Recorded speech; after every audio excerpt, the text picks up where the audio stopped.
حاجي صاحب دایم دا فلم ژباړي دا پټان چې اوس یې ماته خوشکه شول وځغله خو د ماما د کې ورته نیولې د دې سټوډیو د دې خلک راغواړي ښه او بله خبره کې دې وژباړي که نه وژباړي اواز خو ستا دی اشه ته دې خوا دې ولاړې ته د دیوداس یو ډایلاګ راته ووایه دیوداس ته پارو ای پارو زه ستا په مینه کې نیم ویلي سوی یم او نیم لکه شم پاته یم ته چیرې پارو ښه ډایلاګ کوم چې د شاګو کیسه ده بل ډون فلم ډون کې ډون د ډون نیول مشکل نه ممکن دی خو سره ویلی شي چې سره ویلی شي ما ته ګوره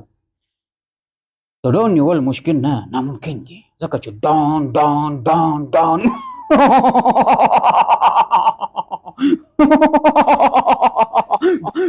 تاسو په پښتو پوهېږئ که نه پوهېږئ خو څو دقیقې مخکې مو ویل چې غږ مه لرئ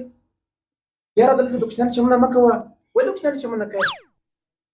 دی که مېلمه دې سره یې نه خلاصېږي ته خو په خبره یاره خو دا د سټوډیو ده ټول غږ مو د باندې ووتی میکونه چالان غږونه وځي که داسې د ډرون او د شاهرخ خان د بل شوقیانو د باندې لاړ شئ دا ځای نه دی یاره دا ورځ ماته خوش کړ کې د کوچنیانو چمونه مه کوه زه د شاهرخ خان چم کوم دی د کوچنیانو چمونه مه کوه دا دلته دا سټوډیو کې مې کې د فلم ژباړی خو درته ومې ویل چې دلته یې ژباړي داسې به کوو برابر دې غږ د دې ثبت اوس لاړ شه ما د کار بیا پسې اخلي ځه کار پسې اخلي ورځانه کې برابر دواړه چرې او لاړ شه